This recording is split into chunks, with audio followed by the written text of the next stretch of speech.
You were 19 and just a few months into college when the tuition bill hit. No savings, no backup plan, just a choice: drop out or find another way to pay. So you did what so many girls whisper about. You opened an OnlyFans, not to be provocative, but to survive. At first it was just simple daily life. You making coffee in the kitchen, running with your dog on the beach, folding laundry in an oversized sweater. No filters, no poses, just you, being you. And somehow, that's exactly what people were starving for. One subscriber in particular, a man, started commenting on every post. Finally, someone real. You remind me what beauty actually looks like. You thought he was just being kind. A heart emoji here, a quick thank you there. You didn't know that every little acknowledgement was feeding a story in his mind. A story where you weren't a stranger on a screen, you were his. He started piecing together every detail you shared until he figured out which coastline you filmed on. Then he flew there, walked the beach every morning hoping to run into you. When you finally crossed paths, he asked if you ever grabbed lunch at the cafe nearby. You said sure, why not?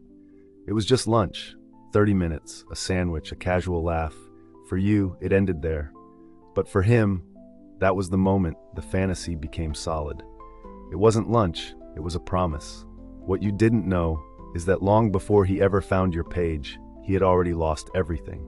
His savings, his marriage, his home, to a final string of reckless decisions. When the last bet failed, he made a quiet, definitive plan to end it all. And the only reason he hadn't followed through yet was because he convinced himself you might be his last chance to feel alive again, his final reason to stay. So when you stopped going to the beach altogether, he didn't feel confused. He felt abandoned. And when he showed up at your front door, smiling like someone coming home, your whole body froze. That was the moment it hit you. Your silence wasn't protecting him. It was feeding the story he was never supposed to write. So you said it. I don't know what made you think this was something more, but it isn't, and I don't ever want to see you again. You closed the door before he could answer.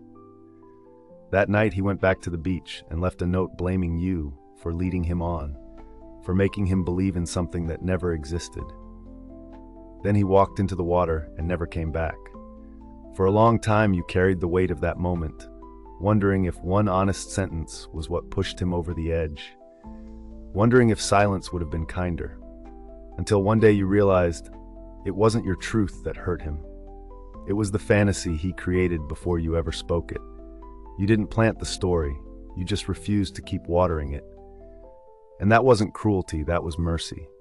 Because truth doesn't end people. It gives them the chance to finally wake up and choose another path. Some people take it, some people don't. But that choice was never yours to carry.